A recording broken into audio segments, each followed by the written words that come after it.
Bonjour et bienvenue en Transparence, le magazine de rédaction qui parle de l'actualité et qui donne la parole à ceux qui font l'actualité. Notre invité ce midi, c'est le tout nouveau président du MEDEF, Samuel Nepéhoun. Bonjour. Bonjour. Merci d'avoir accepté notre invitation. Vous avez été élu le 18 juin président du MEDEF-NC, à la surprise générale, il faut bien le dire. La veille, c'était l'Assemblée générale qui avait élu le comité exécutif et ce sont des élections qui ont passionné toute la Nouvelle-Calédonie parce que pour la première fois, il y avait 2 listes en présence.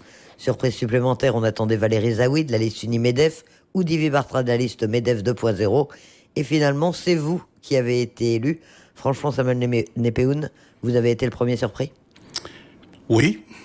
Alors, surpris, pas le jour de l'élection, mais malgré tout, ça s'est joué à très peu. Comme vous le savez, l'élection du président s'est jouée à une voix, 22 contre 21 voix. Donc, on va dire que la surprise... c'était plutôt d'être appelé à prendre le flambeau la veille, parce que ce qui a créé cette situation, c'est que c'est simplement notre tête de liste qui n'a pas été élue le soir des élections. Donc elle ne pouvait pas prétendre le lendemain à l'élection du président. On s'est aperçu que c'était très compliqué, c'est très compliqué l'élection du président du MEDEF. Oui, il y a plusieurs collèges. Voilà, exactement. Vous savez que je me suis présenté à la CCI il y a quelques années, où j'avais présenté là également une deuxième liste dans une institution où généralement aussi c'était plutôt une liste. Et un petit peu la complexité de ces élections, c'est que quand on vote par collège et quand il y a plusieurs listes, celui qui vote a le droit de faire ses courses sur les colonnes. Donc, en fait, quand il y a 4 sièges ou 6 sièges, vous rayez tous les noms et puis vous en gardez que 4. Donc, vous pouvez rayer sur la liste de droite, vous pouvez rayer sur la liste de gauche et rayer sur la liste du milieu et en garder de gauche, de droite ou du centre. Et vous, votre nom a émergé quand ? La veille de l'élection, en fait ? Le nom a émergé le soir de l'élection parce que lorsqu'on a mené une campagne avec une tête de liste qui porte le discours et le programme, quand on se retrouve dans cette situation-là, on regarde les profils des personnes qui sont sur la liste et on regarde les qualités et je dirais pas les défauts, mais on va dire les moins bonnes choses, peut-être qu'on va dire, qui font que il y a un candidat idéal. Ça s'est reporté sur moi, j'en suis ravi et d'ailleurs j'en profite pour remercier mes collègues qui m'ont accordé cette confiance et que j'ai pu arriver à la fin puisque j'ai pu accéder à cette présidence. Mais alors justement, vous êtes un président de compromis. Quelles sont les qualités ou les défauts qui font que vous avez été choisi, vous ? Que vous avez pu faire l'unanimité, la quasi-unanimité ? Je pense que... il y a d'une part le fait que j'ai un parcours professionnel et j'ai eu la chance d'avoir exercé et dans le secteur privé et dans le secteur public. Je suis passé aussi par l'économie mixte où j'ai eu à diriger la holding et en même temps, en parallèle, diriger en direct plusieurs filiales dans les secteurs sont divers, puisque ça va du transport aérien au transport maritime en passant par le secteur de la pêche, de l'agroalimentaire. Et là également, j'ai eu à gérer quelques conflits sociaux assez compliqués. Donc, ce parcours a fait en sorte que, à la fois, j'ai côtoyé les collectivités publiques et en même temps, j'ai côtoyé le monde syndical salarié en Nouvelle-Calédonie. Donc, je pense que ce tour d'horizon que j'ai pu avoir à travers ma carrière... Cette expérience globale. Après, effectivement, je pense que ma personnalité aussi fait que je suis assez ouvert, je suis plutôt à l'écoute, je suis plutôt un homme de dialogue. Je pense que tout ça a fait que cette candidature, en tout cas, la mission m'a été confiée. Pour rester sur les élections, cette campagne, est-ce que ça va laisser des traces, selon vous ? Puisqu'effectivement, pour la première fois, il y avait 2 listes en présence, avec 2 têtes de liste, 2 programmes. Ou est-ce que le premier challenge qui vous revient, c'est de refaire l'unité du MEDEF ? Alors, je pense que toute élection laisse toujours un peu de traces. Je pense qu'un des premiers challenges qu'on aura à avoir, et ça a été abordé très rapidement, c'est-à-dire dès le lendemain, à l'issue, voire même avant l'élection du président du MEDEF, c'est l'appel du président sortant qui était de dire on vient de mener campagne, on s'est pas fait des cadeaux pendant la campagne, on s'est dit des choses très difficiles. Aujourd'hui, le MEDEF, les entreprises calédoniennes attendent autre chose du MEDEF et on s'est très rapidement inscrit dans la réunification du MEDEF et donc c'est ce qu'on s'est engagé à faire, c'est de faire en sorte que les 2 listes, on arrive à élire un bureau qui rassemble l'ensemble des sensibilités et dans les semaines qui viennent, c'est de faire en sorte que les 2 programmes généralement, et là encore une fois, dans ces programmes, vous avez 60% du programme qui est un tronc commun qui se ressemble, et puis vous avez 30-40% de points sur lesquels il va falloir qu'on s'accorde. Mais en tout cas, il y a une réelle volonté de fusionner les deux programmes et de faire en sorte que dorénavant, c'est une équipe qui mène toute la politique que l'on va conduire au cours de cette mandature. Parmi vous étiez sur la liste Uni-MEDEF, parmi les spécificités de la liste MEDEF 2.0, il y avait une volonté de changement, de modernisation, de dynamisation, peut-être de rajeunissement aussi. Vous y êtes sensible, vous allez leur faire la place aux gens qui étaient sur cette liste, à part ceux qui sont déjà dans le bureau, mais cette tendance qui existe aujourd'hui au sein du patronat calédonien, vous allez lui donner sa place ? L'évolution de l'environnement patronal, l'environnement sociétal, l'environnement de l'entreprise calédonienne, quand on est à la tête d'une organisation patronale comme le MEDEF, on ne peut pas l'ignorer. Et je pense qu'aujourd'hui, encore une fois, le challenge sera de faire en sorte que la jeune génération, qui vient avec de nouvelles méthodes, qui vient avec de nouvelles ambitions, avec peut-être une autre vision des choses, le combiner avec la vision des anciens, avec leur expérience et leur vécu, fait que je pense qu'on a de quoi mener une belle mandature ensemble. Alors vous-même, vous êtes le premier mélanésien à présider le MEDEF-NC. Vous le vivez comment ? Parce que tout le monde l'a dit, tout le monde l'a souligné, mais vous vous sentez comme un symbole ?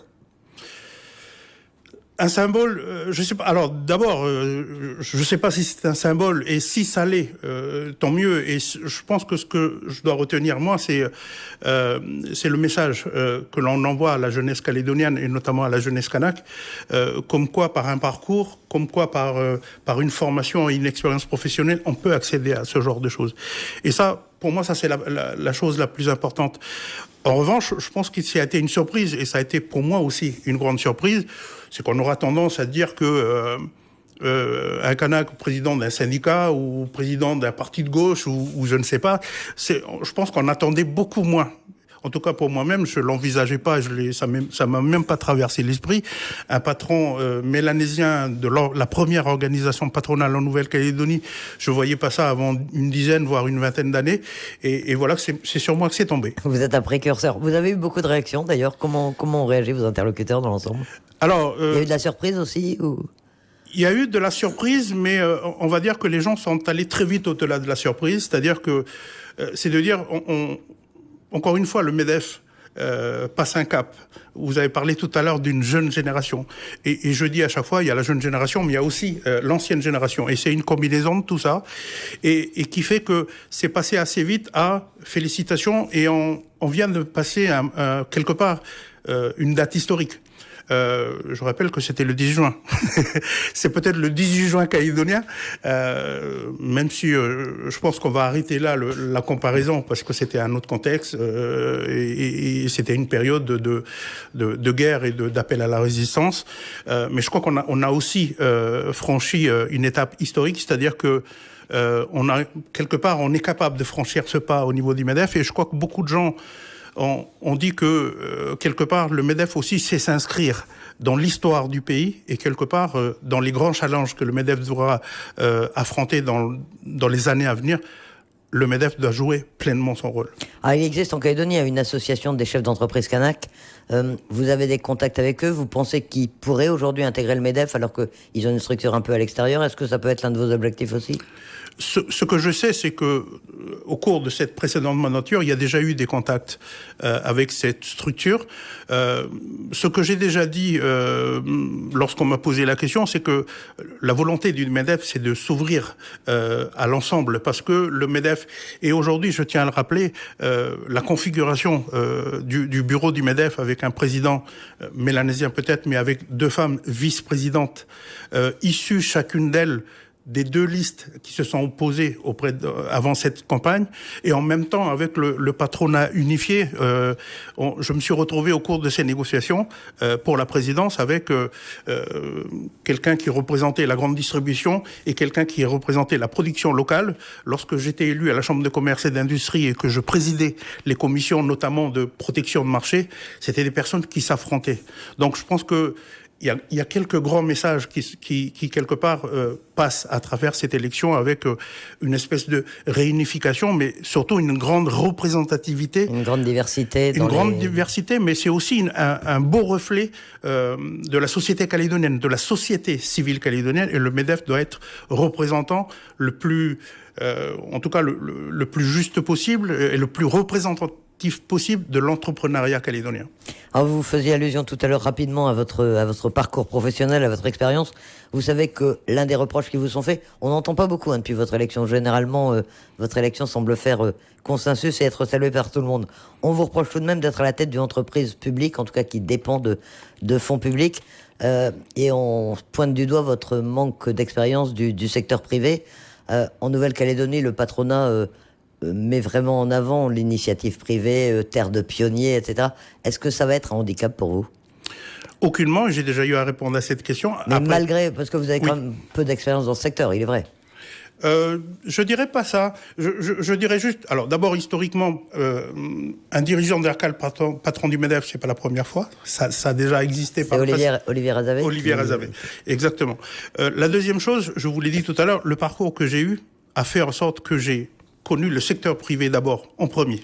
Donc, pas en tant qu'entrepreneur, mais je dois dire que la banque, je pense qu'il n'y a pas mieux... En étant salarié d'une banque, c'est comme ça que vous avez commencé votre carrière professionnelle. Hein. Exactement. J'ai fini au sein d'une direction de crédit, dans un établissement bancaire bien calédonien, même si aujourd'hui c'est détenu en partie par des capitaux de banques internationales. C'est la BCI. C'est la BCI. On peut la citer. Et le parcours que j'ai eu aussi, où j'ai eu à gérer des secteurs privés très compliqués, à l'époque, gérer des conflits sociaux dans le secteur de la pêche, gérer des conflits sociaux, j'ai été président du Beticho pendant quelques années, Air Loyauté, compagnie pour laquelle j'ai pas mal œuvré, et notamment la réalisation de tous les investissements dont dispose Air Loyauté aujourd'hui, et notamment les 5 appareils, ont fait que j'ai à la fois géré des sociétés privées et la relation, encore une fois j'insiste dessus, avec la relation avec les syndicats salariés calédoniens que je commence à bien connaître. Mais on vous dit qu'un chef d'entreprise, il engage ses capitaux propres, il prend des risques, il fait des investissements. Et ça, c'est peut-être pas une expérience que vous avez directement. Vous pouvez quand même la comprendre chez les autres adhérents du MEDEF qui, eux, ont ces préoccupations. Je le comprends tout à fait. En revanche, je considère que ça ne remet pas en cause la légitimité de la place que j'occupe aujourd'hui. Quelle relation est-ce que vous souhaitez entretenir avec les autres organisations patronales ? On se souvient que dans un passé récent, il y avait quelques tensions entre la CPME et le MEDEF. Vous allez essayer d'aplanir ça, d'avoir de meilleures relations, de travailler ensemble ? Alors, au cours de cette mandature, vous savez qu'il y a déjà eu une première interpatronale qui s'est mise en place quelque temps. Pour le Covid-19. J'aimerais que l'unité patronale en Nouvelle-Calédonie soit pas juste quelque chose de ponctuel. Les organisations patronales, en tout cas le patronat calédonien, encore une fois, comme je l'ai dit tout à l'heure pour le MEDEF, doit jouer pleinement son rôle dans les grands chantiers, dans les grands débats qui nous attendent et qui s'ouvrent à nous dans la mandature et dans les années à venir. Donc, me semble-t-il, l'unité patronale sera une de mes priorités, même si l'ensemble du programme sera défini prochainement, mais dans les axes, parmi les axes dans lesquels j'aimerais m'inscrire un peu plus encore, c'est l'unité patronale, rétablir le lien avec les adhérents, avec les chefs d'entreprise, qui, encore une fois, je pense que les structures patronales, les structures consulaires, etc., ce sont des très beaux outils, très utiles, mais on a très souvent un petit défaut, c'est que nos adhérents ne savent pas qu'on existe, qu'est-ce qu'on est capable de produire et à quoi on sert. Et je pense que ça va être un des gros chantiers qui nous attendent, en dehors de la relance, qui sera une des premières priorités que je me fixerai aussi. Vous l'avez vécu, ça, ces difficultés, comme adhérent du MEDEF, puisque ça fait très longtemps que vous êtes membre du MEDEF, cette difficulté entre la base et le sommet de l'organisation ? On le vit. Bon, après, j'ai eu la chance d'être au comité exécutif. Donc, quand on est au comité exécutif, après, c'est à vous rendre disponible et aller aussi un peu à la recherche de l'information et en tout cas vous impliquer dans la conduite de l'institution, en tout cas dans la vie de l'institution. Donc, Je pense que je l'ai vécu, mais pas autant certainement que beaucoup d'entreprises, dans des petites qui savent que le MEDEF, ça existe, mais véritablement, quel est son rôle? Et je pense que ça, il va falloir qu'on soit le plus proche encore pour rétablir le lien direct avec nos adhérents. Quelles vont être vos priorités maintenant? Vous avez été élu le 18 juin, c'est encore très récent. Mais quels sont les dossiers auxquels vous-même ou le MEDEF va d'abord s'attaquer? Qu'est-ce qu'il y a? Il y a des tas d'urgences pour l'instant. Il y a des tas d'urgences. Et comme je vous l'ai dit tout à l'heure, en termes de stratégie, on a décidé de faire en sorte qu'on ait une liste redéfinie en combinant les deux listes les deux programmes qui se sont affrontés pendant la campagne. Aujourd'hui, l'idée pour moi, c'est de dire, ça c'est la démarche unitaire, mais si moi, en tant que président du MEDEF, je me fixe moi-même quelques grandes priorités, c'est encore une fois l'unité patronale, le rétablissement du lien avec l'adhérent MEDEF, la relance économique qui est quelque chose d'absolument nécessaire et c'est un sujet sur lequel on ne pourra pas faire autrement. Après, vous avez des gros sujets qui traversent le MEDEF et qui traversent l'histoire calédonienne, comme la fiscalité, comme les comptes sociaux. Donc ça, ce sont des grands sujets incontournables. Quel regard est-ce que vous portez justement sur la situation économique de la Nouvelle-Calédonie? Il y avait une crise qui a été aggravée par la crise sanitaire. Vous pensez que le territoire a les moyens de surmonter cette situation et comment, sans faire appel à l'aide publique, sans faire appel auprès de l'État comme on l'a fait, comment est-ce que vous voyez les choses? Alors, je suis d'abord d'un tempérament, vous le savez, plutôt optimiste. Donc, j'ai confiance. D'une part, j'ai confiance en la Calédonie, j'ai confiance aux entreprises calédoniennes. Et je dois dire que nous, ou ailleurs, et on est plutôt pas trop mal lotis en Calédonie, la difficulté, généralement, ça nous oblige. Ça nous oblige à être innovants, à être créatifs, à être imaginatifs pour les différentes solutions qu'on devra trouver pour rebondir. Donc, encore une fois, je pense qu'on saura trouver les ressources et les moyens pour repartir. Encore une fois, là, les sujets, ils vont être très larges parce que on parle beaucoup de repenser totalement le modèle calédonien. Je pense que aujourd'hui, c'est aussi dans ces périodes très compliquées qu'on est également obligé de remettre les choses à plat, de repenser qu'est-ce qui marche, qu'est-ce qui ne marche pas, et surtout se dire les peut-être largesses ou les petites erreurs du passé. Il faut peut-être essayer d'aller vers des choses beaucoup plus structurantes, beaucoup mieux organisées et moins sur le gaspillage, plus sur l'environnemental. Je pense qu'il y a des gros chantiers qui s'annoncent à nous, enfin qui vont se présenter à nous d'être le plus constructif possible dans la méthode et dans la manière dont on va fonctionner. Après, je pense que les moyens, on les trouvera, les financements, on les trouvera. Et quelles inquiétudes vous sentez surtout chez les chefs d'entreprise? C'est les fermetures d'entreprises, justement, c'est les pertes d'emplois, c'est les difficultés à trouver des financements. Vous les sentez inquiets aujourd'hui, les chefs d'entreprise calédoniens? Je pense qu'on a de tout. Je pense surtout aux entreprises qui ont dû fermer parce que il faut pas ignorer les choses. Il y a des petites entreprises qui ont fermé, il y en a qui ont licencié. Donc ce sont des périodes qui sont jamais très agréables à vivre pour les entreprises comme pour les familles, parce qu'il y a des familles qui se retrouvent du jour au lendemain sans ressources. Je pense que les entreprises calédoniennes aujourd'hui attendent.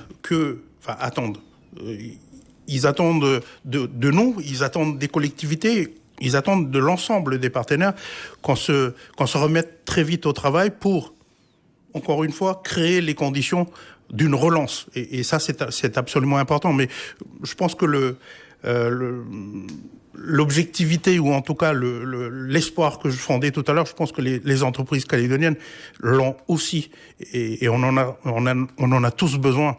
C'est pas le moment de douter. Quand on est dans une telle période, il faut se serrer les coudes et repartir. Il faut aller de l'avant. Vous êtes également forcément un interlocuteur des collectivités, des institutions, notamment maintenant comme président du MEDEF. Comment est-ce que vous allez vous faire entendre? Est-ce que le MEDEF est suffisamment entendu par les collectivités? Souvent, il se plaint un peu d'être laissé de côté, ou c'est le sentiment que vous avez? Alors, pour avoir été dans différentes institutions que ce soit le MEDEF, que vous ce êtes soit... un expert parce que vous avez vu les deux côtés. C'est ça. D'avoir été j'étais dans le public, j'étais dans le secteur privé, j'étais dans des organismes comme les chambres consulaires. Je pense je pose globalement la problématique, c'est-à-dire que en Calédonie, on a un peu cette tendance à créer des outils, et à un moment donné, les différents outils qu'on a créés qui devaient être utiles à la base au dialogue et à faire avancer les choses, on finit par s'y perdre et on ne sait plus trop à quoi ça sert. Je pense qu'aujourd'hui, c'est la question de comment être audible, comment avoir un message qui se comprend. Tout à l'heure, je vous parlais de rétablir le lien avec nos adhérents. C'est à la fois rétablir le lien avec nos adhérents, mais en même temps rétablir la communication et le dialogue avec nos différents partenaires, que ce soit les collectivités, mais également les partenaires sociaux, que sont les syndicats de salariés. En simplifiant un petit peu les choses, en supprimant certaines courroies de transmission qui sont peut-être superflues ou qui compliquent les choses. Tout à fait. Je pense que la Nouvelle-Calédonie attend ça, les entreprises calédoniennes attendent ça. Il y a un certain nombre de sujets, comme je vous le disais, qui ont déjà été engagés avant, et il va falloir simplement qu'on continue, qu'on poursuive des sujets qui sont importante, essentielle pour les entreprises calédoniennes, c'est l'agilité, c'est la lourdeur administrative. On a déjà beaucoup parlé avant, il y a quelques mois encore, de la simplification administrative. Je crois que c'est un chantier qui a été ouvert, mais qui reste à être mené. Parmi les chantiers, celui de la fiscalité, bien sûr, le gouvernement prépare d'ailleurs une réforme pour les prochains mois, avec notamment une révision des taux de la TGC. Sur ce dossier particulier, le MEDEF va être une force de proposition. Vous avez des choses à dire, j'imagine ? Alors, le nouveau CODIR, on a déjà rencontré M. Gigès, d'ailleurs, hier après-midi, même pour un premier contact. On a commencé à échanger. Effectivement, le gouvernement travaille sur le sujet. Nous mettons en marche pour commencer, nous aussi, à mettre en place nos instances en route pour commencer à travailler aussi. Et comme je vous le disais tout à l'heure, la fiscalité, et en particulier la TGC, encore une fois, là aussi, avec une question de simplification, avec un souci de simplification, c'est quelque chose sur lequel, bien évidemment, le MEDEF tient à jouer son rôle et à apporter sa contribution. Et les relations avec les partenaires sociaux, avec les syndicats, là, on a envie de vous dire que votre expérience de PDG d'Aircal, c'est un avantage quand même, non ? À Aircal, mais comme je le disais aussi, j'ai eu à connaître d'autres conflits par le passé. Je pense qu'on finit par se comprendre. La Calédonie, c'est une terre de parole. Et je pense que j'ai eu à gérer quelques conflits, j'ai eu à palabrer, à discuter avec les partenaires sociaux. Et je pense que quand on connaît les personnes et leur caractère, et que on arrive à se parler, je pense qu'on arrive à trouver des solutions. Donc, à Air Calédonie, oui, mais avant aussi, j'ai eu à gérer ce genre de situation, ce qui fait que c'est un atout de plus. Alors, on sait que la situation Aircal, justement, vous prend quand même beaucoup de temps, et on l'a vu encore dernièrement. Comment est-ce que vous allez arriver à tout faire ? Alors, c'est de l'organisation, c'est de la délégation, c'est de l'organisation, c'est de la délégation. C'est quelque chose que j'aurais pas imaginé il y a 7 ans quand je commençais à travailler dans la compagnie. En revanche, depuis, on a fait beaucoup de choses. On a investi, on a renouvelé l'outil, puisqu'on a une flotte toute neuve. On a modernisé l'organisation de la compagnie. On a changé pas mal de supports pour être le plus réactif possible, pour être le plus efficient, efficace possible. Et on a aussi mis en place une nouvelle organisation. Donc aujourd'hui, l'organisation en interne avec la restructuration des directions, on a mis un comité exécutif également, aujourd'hui permet en quelque sorte à ce que je puisse me détacher un petit peu, parce que maintenant il y a une machine qui commence à être bien rodée, qui commence à bien tourner, et donc la délégation devient quelque chose de plus envisageable qu'il y a 7 ans. Donc il y a quelque temps, la présidence du MEDEF, ça aurait été inenvisageable de cumuler les deux casquettes. Là, vous allez arriver à Je pense très honnêtement qu'il y a quelques années, j'aurais refusé. Aujourd'hui, ça me paraît beaucoup plus pertinent, mais bien évidemment, je m'attends à des agendas bien chargés. Je vais en profiter, même si je sais que vous m'avez dit que ça vous prendrait un peu de temps, que ce serait un peu long, mais on en est où à Aircal ? Le dernier problème, c'est de l'augmentation du prix des billets. C'est pas encore complètement réglé. La date butoir, c'est le 31 juillet. Entre-temps, la province des îles a pris en compte cette augmentation, mais ça va pas durer. Alors, c'est vrai qu'effectivement, le dernier conseil d'administration d'Air Calédonie a acté le principe qu'on restait sur le plan de relance qui intègre les fameux 350 francs qui font débat. Entre-temps, la province d'Île s'est engagée pour lever le blocage des aérodromes de Lifou et Marais, de prendre en charge sur juin et juillet les 350, le temps que les discussions s'engagent, et notamment que la nouvelle grille commerciale d'Air Calédonie passe à l'examen du gouvernement. Alors c'est quoi? C'est une sorte de subvention de la province des Îles à la compagnie? C'est comme ça, qui couvre les 2 mois, les 350 francs. Entre-temps, il y a eu quelques mouvements aussi sur Ouvéa et l'île des Pins. À Ouvéa, les autorités coutumières ont décidé qu'ils avaient besoin d'attendre que la compagnie présente sa nouvelle politique commerciale et que c'était pas forcément nécessaire de procéder à un blocage. À l'île des Pins, ça a été traité un petit peu différemment puisque les autorités coutumières, la province sud, la mairie de l'île des Pins ont pris le sujet en main et ont organisé la concertation. Sur l'île des Pins, je pense qu'il y a quelque chose qui est en train de se dégager, c'est que la province sud se positionne clairement pour accompagner, pas se substituer, pour accompagner la continuité pays en disant s'il y a une véritable problématique pour l'île des Pins, la province sud doit se positionner et voire prendre en charge. C'est des choses à définir plus finement, mais c'est l'orientation qui est prise, avec notamment la priorisation de l'aérien pour soutenir le développement touristique de l'île des Pins. Donc, je pense que le sujet qui est en train de se dégager sur l'île des Pins pourrait être un modèle qui peut-être pourrait se dupliquer ailleurs, mais toujours est-il qu'on suit l'évolution de la situation de l'île des Pins avec beaucoup d'attention. Et qu'une décision devrait être prise de toute façon d'ici le 31 juillet pour trouver une solution quand même au problème pour les autres îles. Il faudra certainement trouver une solution d'ici le 31 juillet pour éviter de nouveaux blocages.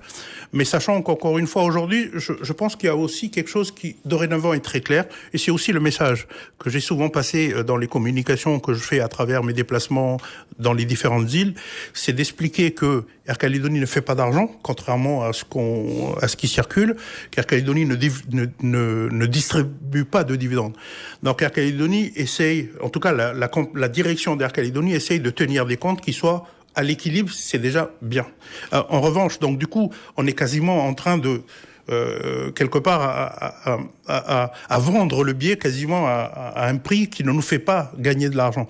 Donc, ce que les collectivités ont compris, et notamment la province sud, c'est de dire, si quelqu'un doit mettre en place un dispositif qui aide la population, ce n'est pas à la compagnie de le financer. Donc, c'est un engagement des collectivités à prendre en charge des dispositifs que chacun, de par sa politique, crée et instaure.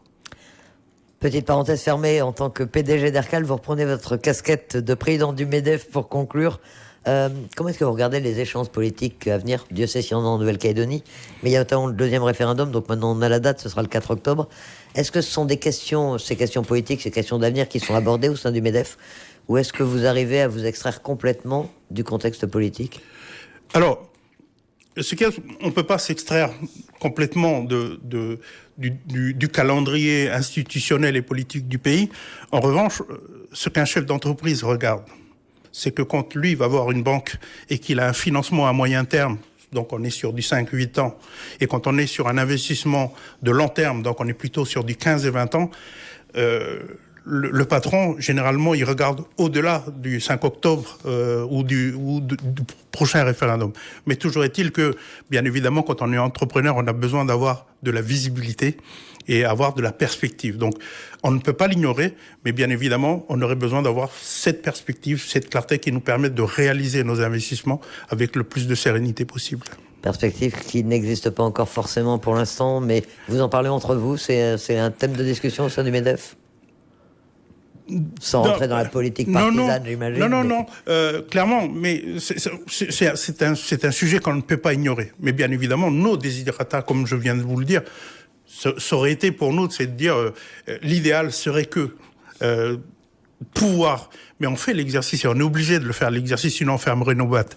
C'est de se dire, on regarde pas le 5 octobre, mais je pense aussi que, si je me permets et là c'est pas le MEDEF, mais plus à titre personnel, de dire que, à un moment donné, la société calédonienne, demain, elle est déjà en train de vivre l'après les référendums combien il va y en avoir et quels seront les résultats. Je pense que dans la société calédonienne, les gens ont déjà franchi le pas. Et donc, parce que sinon, les gens n'investiraient plus et quelques boîtes auraient déjà fermé. Ça veut dire qu'il y a quand même un message d'optimisme et d'espoir de la part des sociétés calédoniennes parce que, quelque part, ils s'inscrivent au-delà de ces échéances. Au-delà des échéances politiques et des 3 référendums. Samuel Nepéoun, le président du MEDEF, merci d'avoir accepté notre invitation. Tant qu'il y a une transparence.